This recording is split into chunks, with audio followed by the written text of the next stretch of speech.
মায়াবী মায়াবী। কেমন আছেন সাকিবিয়ান ভাইরা? আশা করি ভালো আছেন, আর ভালো তো থাকতেই হবে।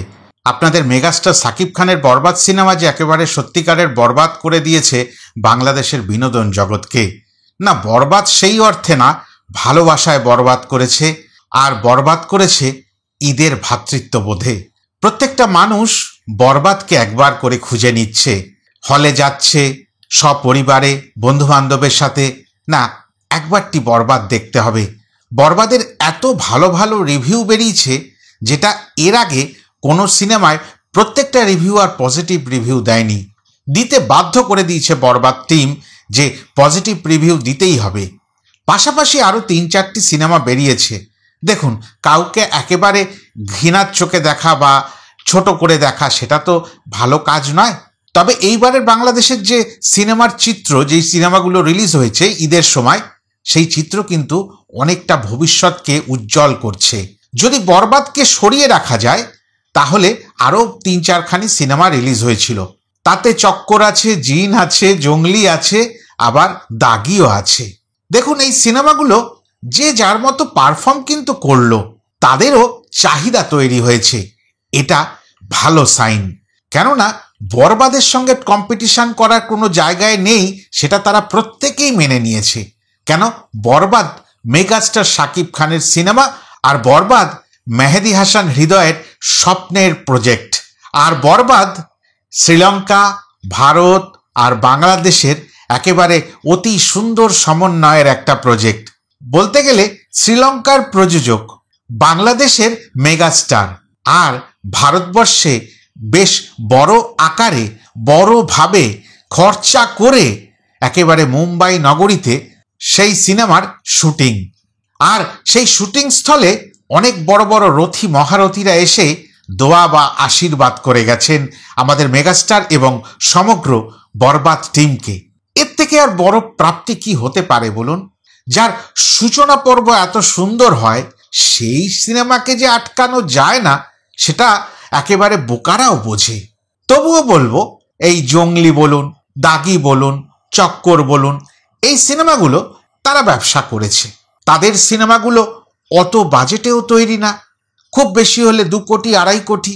আমি যতটুকু জানতে চেষ্টা করেছি, জানতে পেরেছি, যেমন জঙ্গলি সিনেমার বাজেট ঠিক 2.5 কোটি।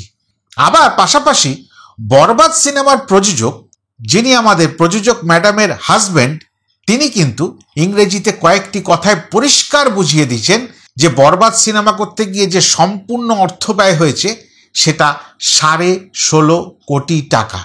Actually, budget, basically, if you ask me, still I have not fully calculated because it keeps on going up and going. It came to a stage where I was like, okay, fine, let's focus and get the content done best. So if you ask me, it's about 16 to 16.5.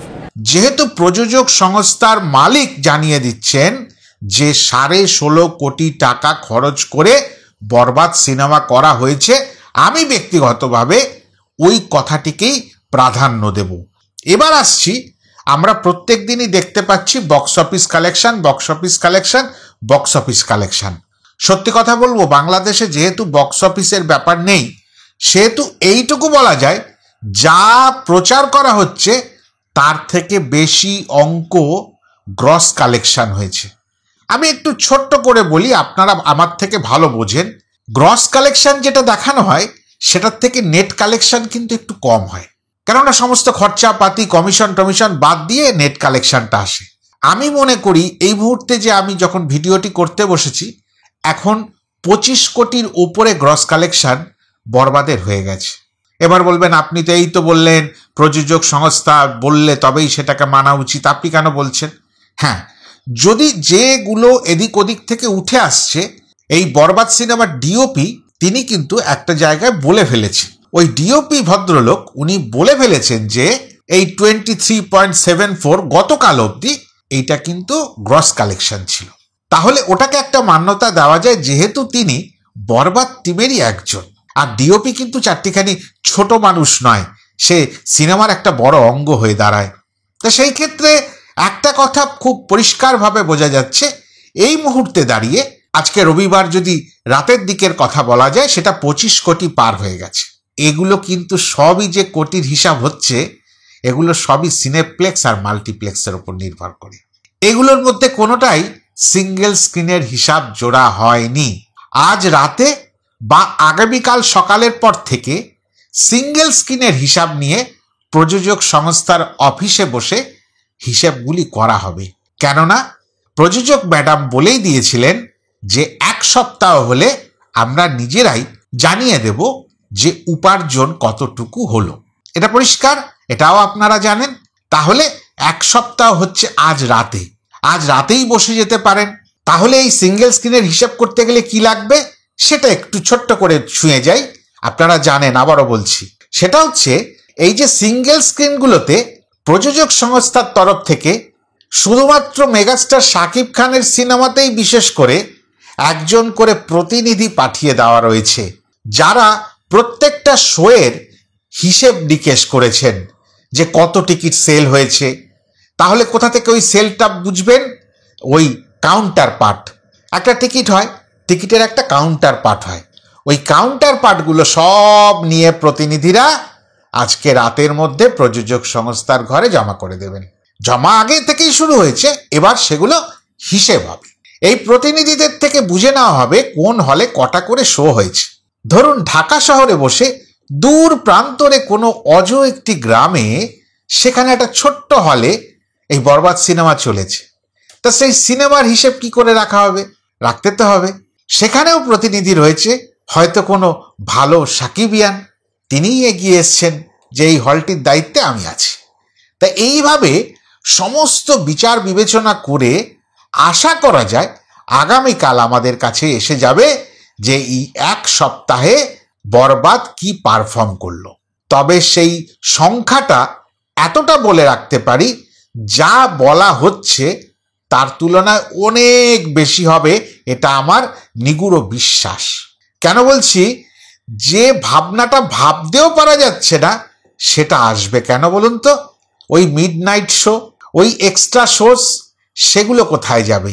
ধরুন কোনো একটি হলে 3টে করে show হয়ে থাকে normal সময়। যেহেতু ঈদের বাইরে বাংলাদেশে সেরকম একটা সিনেমার প্রচলন ইদানিং কমে গেছে। আর দ্বিতীয় কথা, একটা বড় কথা, বাংলাদেশ যদি স্থিত অবস্থায় থাকতো, মানে সুস্থ অবস্থায় থাকতো, যেরকম আজ থেকে 1 বছর 1.5 বছর আগে যখন প্রিয়তমা চলেছে, রাজকুমার চলেছে, তুফান চলেছে, সেই অবস্থায় থাকতো, তাহলে এই অঙ্কটাই এখন যেটা 23 কোটি 24 কোটির গল্প হচ্ছে, ওটা 50 কোটি এখনই ছাড়িয়ে যেত এই 5-6 দিন 7 দিনেই। এটা কিন্তু পরিষ্কার করা যায়। কেন বলুন তো? অনেক হল বন্ধ আছে, এটাও আমি খবর পেয়েছি। তা সেই হলগুলো খোলা থাকতো, সেই মাল্টিপ্লেক্সগুলো খোলা থাকতো। এমন কিছু হল যারা আগামী দিনের ভালো আলো দেখতে পাচ্ছেন, ভালো ভবিষ্যৎ দেখতে পাচ্ছেন বাংলাদেশের সিনেমা জগৎকে নিয়ে, তারা কিন্তু এগিয়ে আসতো তাদের হলগুলোকে খোলার প্রচেষ্টা দেখিয়ে। কেননা তুফানের সময় আমরা দেখেছি যে হল 10 বছর 12 বছর বন্ধ ছিল, সেই হলও কোনো রকমে ঠিকঠাক করে খোলা হয়েছে। গরম লাগছে, এসি নেই, এ নেই, খালি গায়ে বসে একেবারে সেইভাবেই সিনেমাটা দেখেছে, কিন্তু দেখেছে তো, 2 পয়সা রোজগার হয়েছে তো। এইটা যদি সুস্থভাবে আজকের পরিস্থিতি থাকতো বাংলাদেশে, তাহলে অন্যরকম কিন্তু একটা দৃশ্য আমাদের সামনে আসতো। আমরা অনেকে বলছি শাকিব খান কেন এসে কিছু বলছেন না। আরে আগামী ঈদে যখন তাণ্ডব দেখতে পারবেন না, তখন তো আপনারা আবার তাণ্ডব লীলা শুরু করবেন। তাণ্ডব তো রেডি করতে হবে ফুল ফ্লেজেড। এই গরমের মধ্যে বেচারা ওই মেগাস্টার 1 মুহূর্ত বসে নেই তিনি। আমার বরবাদ ক টাকা রোজগার করলো ওই ভাবলে চলবে না, আগামী দিনের কথা ভাবতে হবে। আর এইভাবে প্রত্যেকটা হাউস তাদের সিনেমা নিয়ে আসুক, তবে হিংসে করে নয়, একেবারে ভ্রাতৃত্ববোধ বজায় রেখে। যেরকম এখন পরিস্থিতি, কেউ ভুল বুঝতে পেরেছেন 2 বছর আগে যেভাবে আমি কথা বলেছিলাম সেটা বলা ঠিক হয়নি। আবার কেউ প্রথম থেকেই বলছেন যে আমাদের সিনেমা যতই ভালো হোক, গল্প বা সব কিছু অভিনয় নিয়ে, কিন্তু মেগাস্টার শাকিব খানের সামনে দাঁড়াবার মতন আমাদের কোনো জায়গাই তৈরি হবে না। তবুও তাদের সিনেমা চলছে তো। এটা কিন্তু ভবিষ্যতের জন্য খুব ভালো। কেননা যদি সারা বছর এরকম কিছু সিনেমা আসতে থাকে যেটা দর্শকরা বারবার করে বলছেন প্রতি সপ্তাহে একটা দুটো করে সিনেমা যদি আসে তাহলে হলগুলো বেঁচে থাকবে, আর হলগুলো বেঁচে থাকা মানে বাংলাদেশি সিনেমা উন্নতির চরম শিখরে পৌঁছে যাবে। আবার যেরকম বহুদিন আগে ছিল, প্রচুর হল ছিল, প্রচুর সিনেমা আসতো। এই মেগাস্টার শাকিব খানই শুনেছি 10-15টার সিনেমা এক বছরে রিলিজ করে ফেলেছেন। আজকে তো তার যাই মনে করেন, সেই সময় নেই যে তিনি কোনো এদিক ওদিক দেখবেন না, যা সিনেমা আসবে করবেন না, না না না, প্রচুর সিনেমা রিজেক্ট করে দেবেন, আর করছেনও। তার ঘরে প্রতিদিনই আসছে, ভাইয়া আমার একটা দারুণ গল্প আছে, আপনাকে নিয়েই করব ভেবেছি, বললেই হবে 2 কোটি কেন 5 কোটি দিলেও তিনি করবেন না। এখন তো তাকে বাছাই করে পদক্ষেপ ফেলতে হবে, তাকে এমনই গল্পর পিছনে ছুটতে হবে যেটা দর্শক চাইছে। তাই এই ভাবনাগুলো কিন্তু আমাদের মেগাস্টার শাকিব খান ভেবেছেন বলেই আজকে তিনি তার নামের পাশে মেগাস্টার, গ্লোবাল স্টার কথাটা বলেন। আর সাথে কি করছেন, প্রতিদিন অগণিত ভালো মানুষকে সঙ্গে নিয়ে নিচ্ছেন। হৃদয় ভাইকে নিয়ে নিলেন, দেখুন প্রযোজক সংস্থা কত সুন্দর, যারা প্রথমবার এত টাকা লগ্নি করতে পারে, তাদের ভাবনায় কি আছে বলুন তো মেগাস্টার শাকিব খানকে নিয়ে আগামী দিনে। আমি তো বলছি সুপার ডুপার এমন হিট হিট ছবি আসবে, যেই ছবিগুলো তাক লাগিয়ে দেবে। আগামী দিনে কিন্তু আরো ভালো ভবিষ্যৎ আছে মেগাস্টার শাকিব খানকে নিয়ে। সেই জন্য শাকিবিয়ান ভাইরা অযথা কত কোটি রোজগার হলে ভাবার দরকার নেই। মেগাস্টার শাকিব খান থাকলে ও অঙ্কটা কোটির ঘরেই থাকবে, এবং ওইটা কোটিটা 20, 25, 30, 50, 75, 100 কোটি আশা শুধু করবেন, চুপ করে থাকবেন, যেরকম উনি বলেছেন না, কোনো কথা বলবেন না। ভিডিওটা ভালো লাগলে করে লাইক, কমেন্ট, শেয়ার করে দেবেন।